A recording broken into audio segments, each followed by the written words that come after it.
Hey everybody, welcome back to the series where I go through random RPG products that I have and flip through them, click through them, and give them a quick review. How much of these effects have been very quick.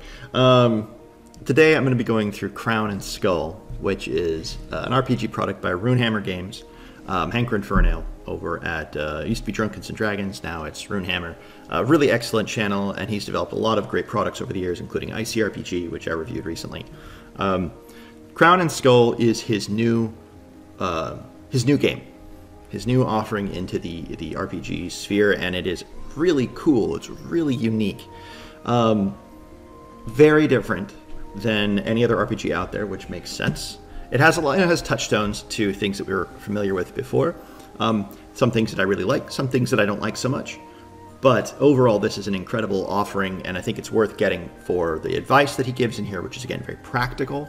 It's worth getting for the world that he builds, which is very creative and very fascinating, which this includes a whole setting as well as a rule set. Great ideas about pacing and about player advancement, character advancement, about engagement. It's a very particular style of game, but even if you leave the game aside, the rest of the book is full of great tables, and it's full of great NPCs, and it's full of great ideas. So one of those books where even if you don't like the system, it's still worth getting, I think, at least in PDF form so that you can have access to some of these ideas. Now, I don't have the physical book. I might get it once Volume 2 comes out. This is just Volume 1. Volume 2 is not out yet as far as I'm aware. So anyway, Crown and Skull. First of all, the art throughout the book is once again great. It's less, there's less art than in other RPG books that I've reviewed, certainly less than, like, you know, Ultraviolet Grasslands or something, where every page is just this glorious, vivid art. But this is, it's all done in a black and white style. Hankrin does a lot of the art himself, but then there are other artists who contributed places, and they're all excellent. It's all good art, but it's just not as common throughout the whole thing. There's a lot of fiction in this book. Small short stories, small bits of poetry, quotes from characters in the world. It's a really, really great thing. Now, the first thing is I wish the PDF were hyperlinked. It's not. So you can't click, at least my version of it, you can't click on chapters and things like that. I wish you could. That would be a nice thing to add, but it's not. However, here's the index. You have the player's guide, which is 66 pages. You have the Path of Magic, which is different kinds of magician characters. I'll talk about classes in a minute, but there's a particular way of playing magic classes, and he lays those out in pages 71, 70, 87. You've got illustrations. A chunk of the middle of the book is just illustrations, which I think is cool that they're all in one place. I kind of wish they'd been spread out throughout the rest of the book, because it's kind of fun to discover illustrations as you're reading through rather than to have them all in one place. But on the other hand, having them all in one place means that you can find them easily, and you know where to go to look at the cool ones that you want to look at. Then there's a GM's guide, which is good 40-some pages, 40 pages just about, of advice that are, again, very practical, and practical advice for running this particular game, which has its own special rules and how to do that. How to teach this particular game. Again, he doesn't try to teach you how to play role-playing games generally. He goes really quickly past that in the very first concepts and content section, just like what is a role-playing game. It's like a page where he gives you kind of a brief rundown of what it is, and it's very brief. It's really cool and evocative too. He doesn't go the traditional route. He takes you down a very, I would say, creative path to teach you what a role-playing game is, or to maybe more like remind you what a role-playing game is. But then the GM's guide is more for how do you actually run this particular system, and the places in his game, and how to, you know, again, practical, because this system is different than a lot of other RPGs out there, so he kind of has to explain it. Then you have his world in particular, the atlas of his world, the dungeons in his world, and then the enemies, which are a monster manual, right? You've got a good 30-some pages of monsters, which isn't that many, but the monsters are pretty simple, and it wouldn't be hard to create your own. Then you've got tables, and the last bit of the book is tables and treasures. So you've got, you know, random bits of magic item, or magic items, I should say, different kinds of treasure, people to meet, adventurers of note, resources, and things like that. So he's got his cool forward here. There's two forwards. Then there's a quote from Lady Aluria of Thrin, and Player's Guide. Now, one of the things that Runehammer, he's really good at, and this is about the fiction of the world, is that it's very punchy names and descriptive names, and like names that reminds you of when you first started naming things in RPGs, right? There aren't these crazy long, complex names. You're talking things like, you know, Barrowmoor and Thrin, and names that like are like other RPG names that you've heard in the past, but they're done in a very good way, and it's not simplistic, but it's simple, and it's evocative, and it's just right there for you. He has these sections called Leaning Stones, where it's essentially little bits of fiction to kind of get you right into what's about to come. Talks about the concepts of the game, the world, the characters, the enemies, dice, and then what you're going to be doing. So it's how you get into the headspace of being a gamer. This one in particular is different, though. It has a player focus. So this game is player facing primarily, and he talks about that. So you are going to be doing most of the roles as a player. It's up to you to try to figure out what your skills and equipment, how they work together, and so it's on you, rather than on you and the DM together. Then he goes through the particular setting that he has.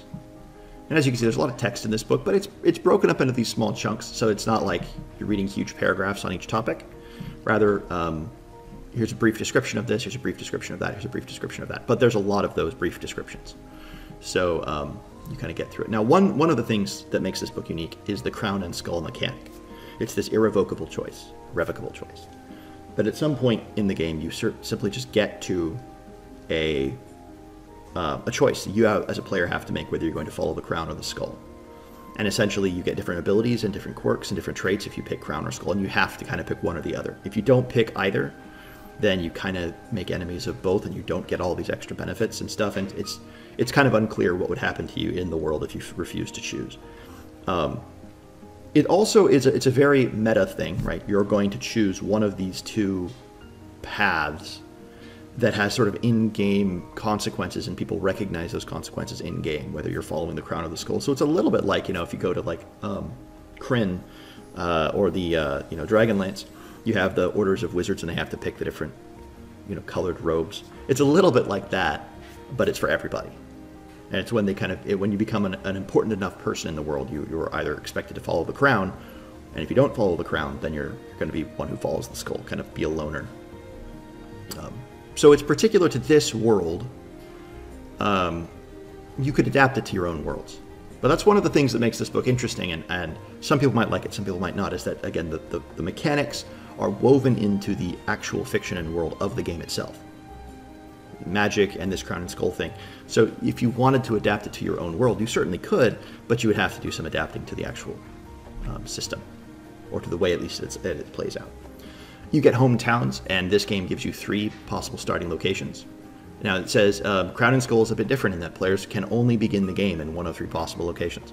So it's again one of these things that's pretty limited. You have these choices and nothing else. Now, again, you could take this system and build your own game out of it, but it expects and builds itself into the Northhold setting, and a lot of the game is based on that. A lot of the mechanics and a lot of the flavor and stuff. So if you're going to do a lot of work if you don't want to play in the Northhold setting. No, it's a good thing. It's a great setting.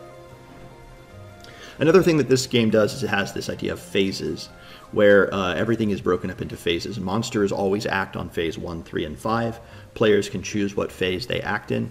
They can choose to act in the same phase or in different phases. But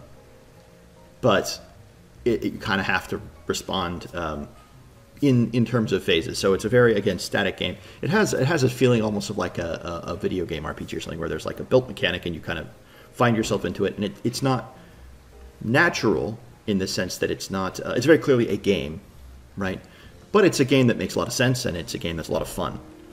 So it's different than a standard RPG. Again, we're talking here about a new sort of offering.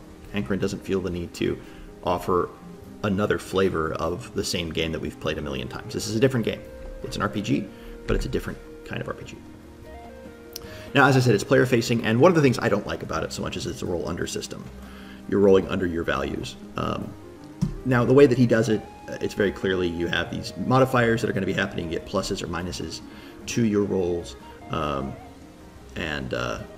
if you don't have the skill, you can't do it. So your skills are basically whether you can try the thing or not. So for example, the example he gives is the muscle skill. If you don't have the muscle skill, you simply cannot try to bend the bars of the cell. If it's not something that's on your sheet, if it's not like something your archetype is known for or good at, or not archetype, but something you've built yourself or declared yourself to be, you're just not going to be able to do it. Which again, some people will like. It's very clearly mechanical. It's very clearly a game. It's going to differentiate the players, which I like, but it's also not as natural. It's not as simulationist as a game where, you know, anyone can try anything and possibly succeed depending on your role. Much more mechanical, much more set and static in that sense. He talks about the different kinds of rolls you're going to do. One of the things that's really cool I like is that there's no 2-hit rolls. You just do damage, and then you reduce the damage based on your defense. So if you defend, then you subtract. You can avoid injury, but when you roll damage, you just hit the enemy, and then you just do that damage, and then it can be reduced by the enemy's defense. But it's just static damage, and you roll for how much damage you do. I shouldn't say static damage, excuse me. It's always a hit. You don't miss. Now, again, another one of the main systems is attrition. Rather than being injured exactly, you lose equipment and skills. So as you're injured, you lose access to your equipment and your skills. There's different kinds of attrition. There's basic attrition, where you cross off any one equipment or skill. There's flesh attrition, where you randomly select a skill and cross it off. There's equipment attrition, where you randomly select one equipment and cross it off. And then there's destroy attrition, where you lose random equipment and cross off a skill, and destroyed equipment is permanently lost. Normally you can repair it or heal it, but equipment destroyed in this way is gone. Then brutal attrition, which is D6 total random equipment and skills. You're allowed a maximum of 20, so 10 skills and 10 items. And there are ways to change that, how many skills or items you're allowed to have, but that requires like character development and character progression as you level up. But your total inventory is a maximum of 10 and 10. Talks about how to heal and how to repair, and talks about rest and recovery. And once safety is found, no enemies or timers are incoming. After each scene, you can take a breather, and you can repair one thing. And then if you can't absorb anything, if you're maxed out, right, you crossed off all your skills, crossed off all your items, and you take a damage. You take a hit to the heart, and you will die at the end of the next phase unless you're healed. Now again, phases is what I was saying about the 5 phases. He talks about this as cool moments in an action scene. So collection of phases is called, all the phases together is a round. And so you don't hold actions. You're locked for the encounter, the whole encounter, when you choose your phase. And some things take certain amounts of time. And, you know, again, foes act in 1, 3, and 5. Or in 1 to 3 phases. So it's not necessarily 1, 3, and 5, but they act in 3 phases. You can choose to move it during your phase. You can perform an action in your phase, or you can hurry and do both. But then you take enemies get +5 to hit you. So you're going to get a -5 to your roll, essentially. Or +5 to your roll. All right. Yeah, roll under systems are tricky that way, but basically you have to roll much lower than you normally would to dodge, to defend. Now it's unclear to me. I'm sure there's a reason for it, why you would not just choose phase 1. He says you're going to figure it out, like when it would make sense to. I'm not sure why you wouldn't just want to act right away every time, but I'm sure there are reasons for it. I haven't gone through this book in great detail, so I'm not sure exactly why, but I'm sure there are reasons why you might pick phase 5 as opposed to phase 1. I mean, certainly if you're like a cleric, you want to see how everything goes before you use your healing, right? So you want to be able to react or something like that. I could see that happening. Or healer class. Hero points is how you level your guy up. It's how you level your character up. You spend hero points on getting magic, getting new skills, getting upgrading equipment. Again, it's very mechanical in that, like, in order to get a better sword, you have to spend hero points. You could find magic items, certainly, but if you're going to upgrade yourself, you can't do it just like, well, I have money and stuff like that, I'm going to do it. You're going to get hero points, which you can then spend to make your equipment better. Negotiation, right? When it's DMs and players negotiating back and forth, crit success and crit fails. You get hero coins, which is basically you can reroll dice, or you can maximize damage or output of an attack or an effect. So you basically use inspiration, as inspiration normally is used to reroll, or you can use it to max damage or max an effect, which is actually kind of cool. I think that's really, really cool. Now, it talks about metagaming. Right, so like if you have, using the game mechanics for loopholes. So, for example, this inventory system, right, where you say, I have, I'm going to carry, 10 biscuits, right? So I can just cross off my biscuits. So I have a bag of backup biscuits, right? So that I can always add in more biscuits to my like, that's not okay. And he says that's going to be something you're going to have to work with the players and say, look, you can't really use this. We're gonna make sure you can't do that. So very explicit in how it's not cool to do that sort of thing in a game. Character creation. You get templates and prompts, which is basically how you start. You get certain sets of skills and certain sets of equipment, and then you can use hero points to upgrade those additional ones. Now, for beginners, you get templates and prompts. So this is just what your character is right away, and it's easy to do. Now, this is mostly equipment and skill-based. It's a classless system, right? So you build your own class with your hero points and with your skill choices and with your equipment choices and stuff. So you're building your own class. But there are set templates for beginner characters. And if you start in Garden Burrow, then here's a sort of description of it and some characters there. If you start in Rivergate, here's some descriptions, same thing. If you start in Slimshire, there's a bunch of things there. And then here are your character templates. You get the Soldier, the Adventurer, the Sage, the Smith, the Cleric, or the Hoodlum. Basic classes. Now, custom-built characters are later, and you'll notice that there's no... there are some magic...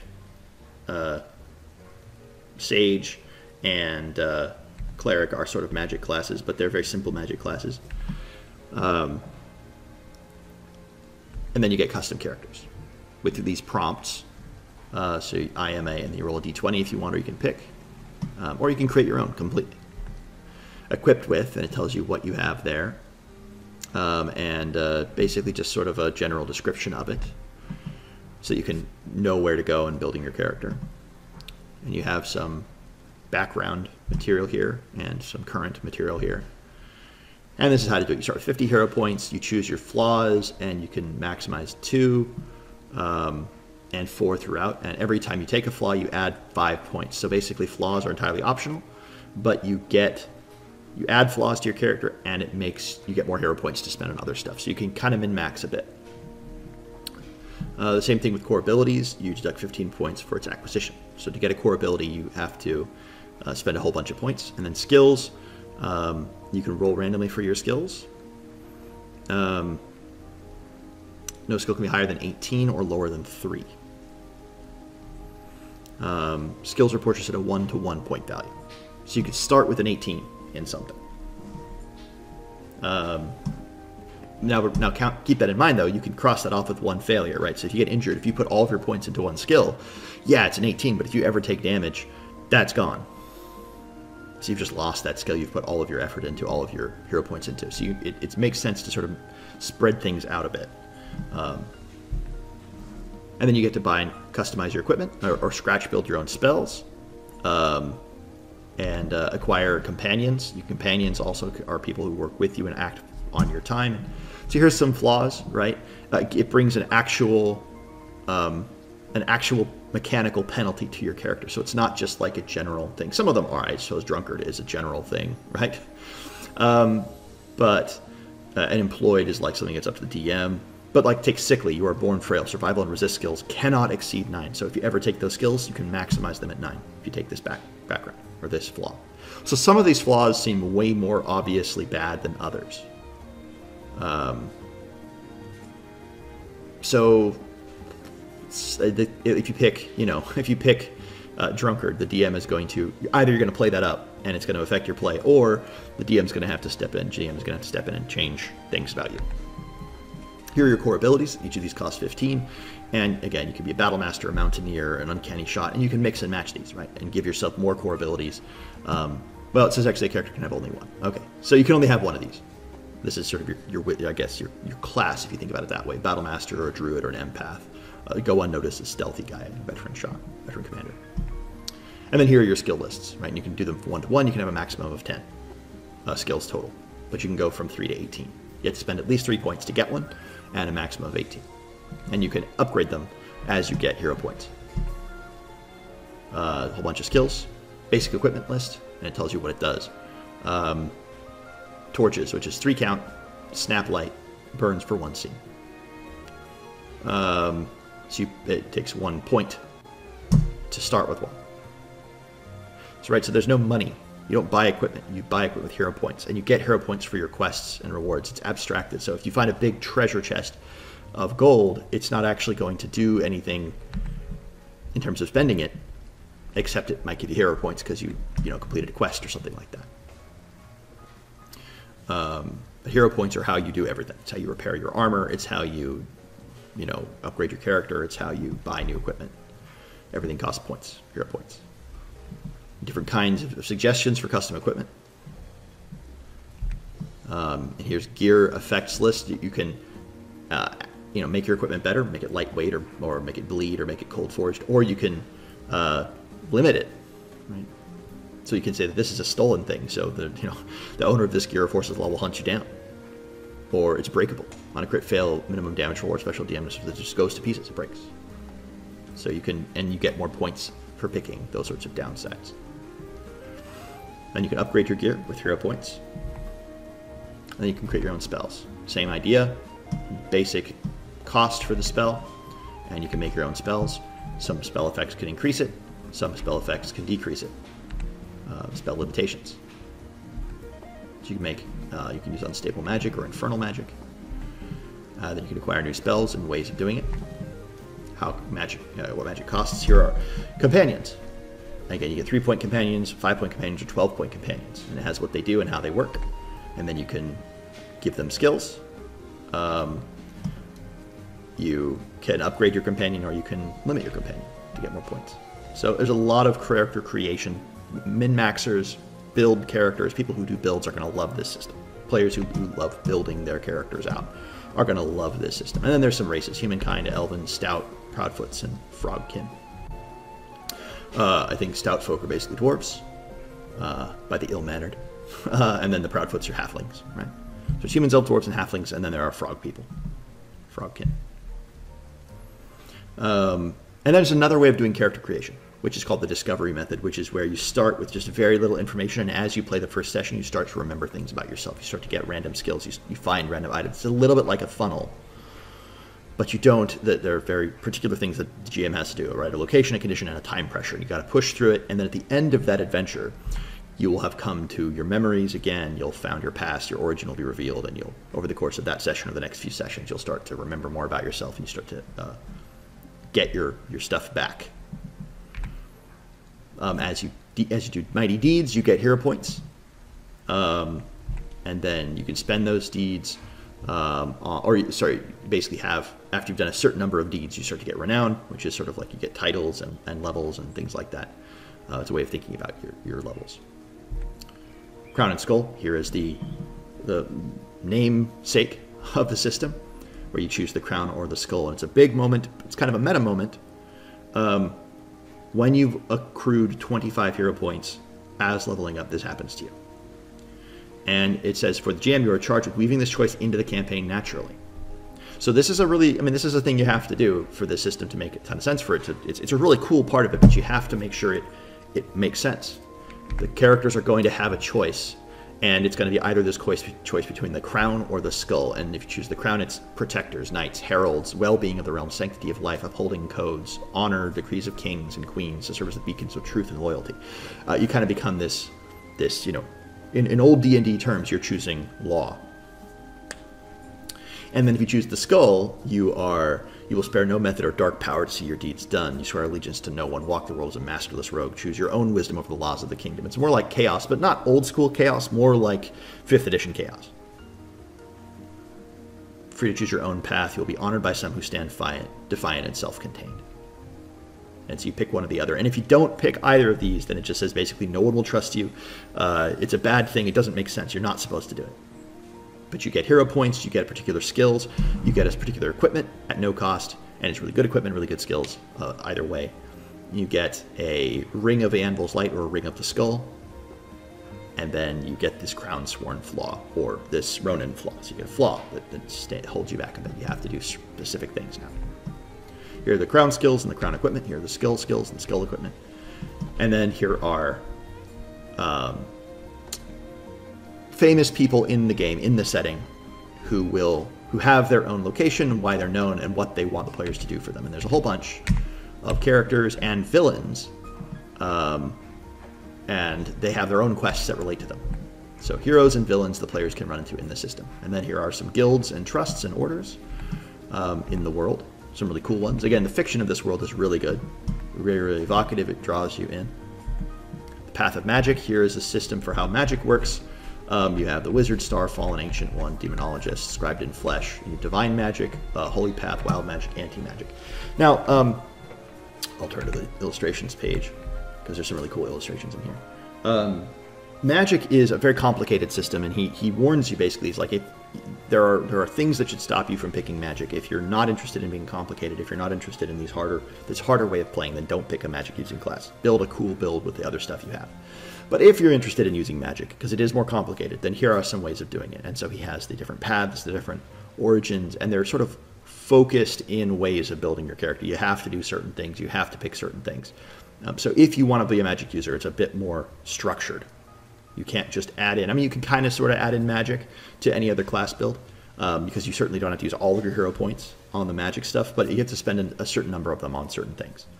So it is a bit more structured, and it's a bit harder in that sense.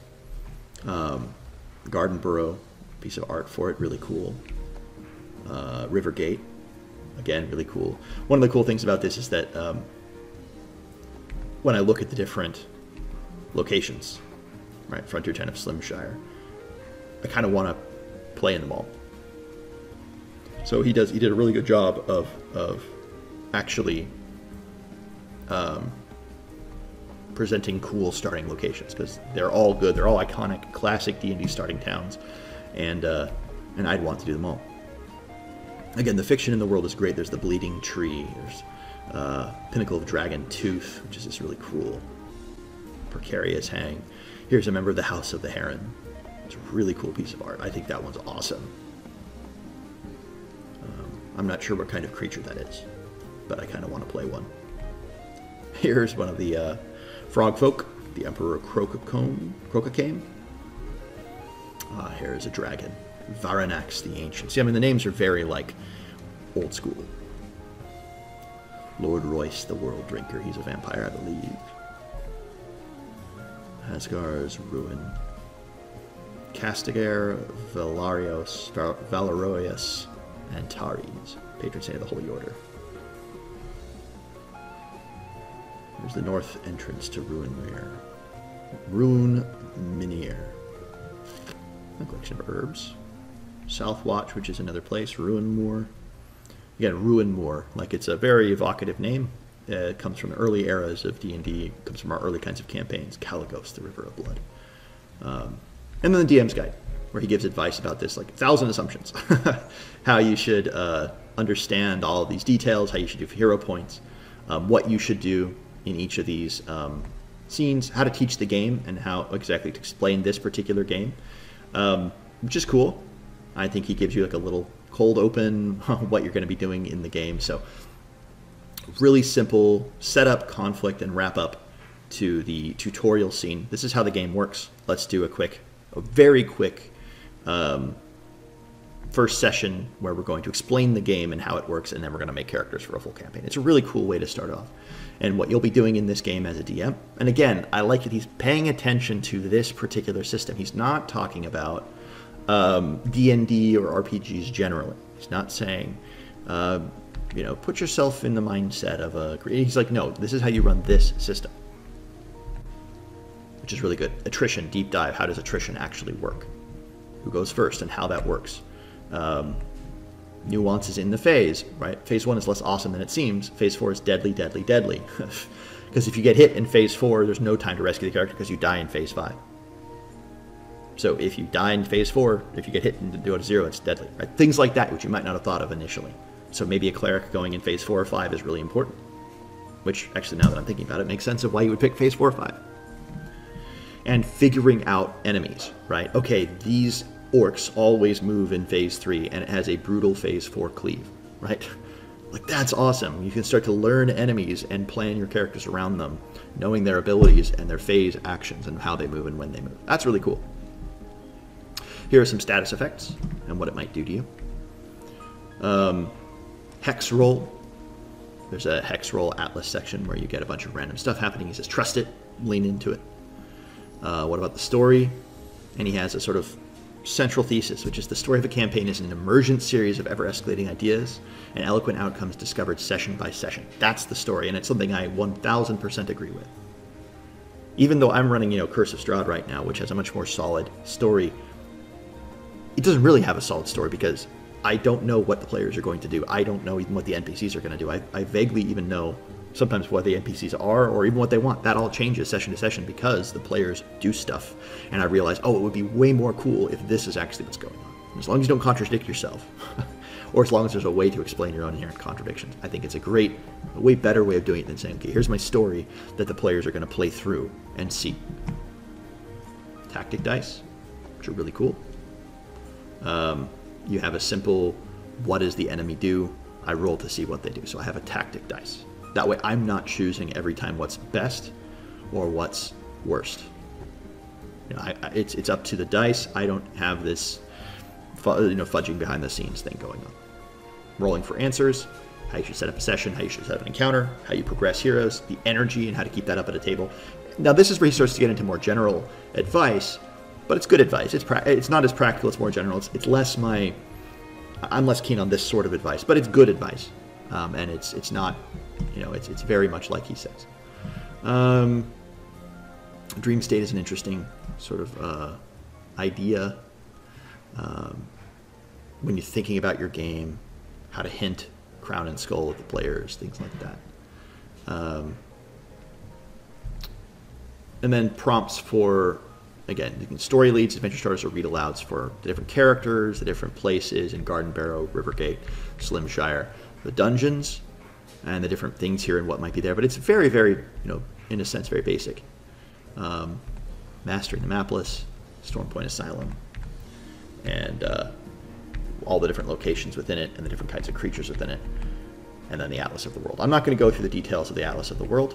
I'll show you guys a brief double image of it there. It's a cool map. I actually have the map separate, and then how to do the hex crawl and stuff. I'm not going to show you the rest of this book because I don't want to. It's already been 30 minutes and I've gone through, but I've gone through the rules hopefully enough to show you what kind of game this is, and I think why it's really worth trying. The more I read through this book, the more I want to at least try it. Especially if you have players who really like building characters. I mean, it's very different than like Shadow Dark or OSE or even 5e to some extent. Really different than any class game because it's classless, and that classless flexibility in building your skills out, building your equipment out, some players just love. Some players don't. For those players, they can pick the starting standard equipment and kind of move up that way, or the starting classes, the suggested prompts. But if you have players who are more interested in building their own kinds of characters, and this is a great system. And again, I think it's a really fun thing to try. I would love to play at least a few one-shots, at least a short campaign in it, just to see how I like it. It's the sort of game that I could see becoming a staple at certain tables, like becoming the standard go-to, in a way that I don't think I see games like Blades in the Dark becoming a standard at a table. Like very few people I think are going to want to run that as their regular standard RPG. I could see people doing that with this one, Crown and Skull. So I think it's a buy, at least in PDF form. I'm going to probably wait for Volume 2 and the physical edition, and I'll buy them together. Because this is just Volume 1. I think Volume 2, I have no idea yet what's going to be in Volume 2, because this is rule set, settings, monster manual, advice book, magic, all of that in one. So Volume 2, I don't know what it's going to be. All right, so I hope you guys have enjoyed this. I recommend, again, you guys getting this at some point. I'll see you in another video.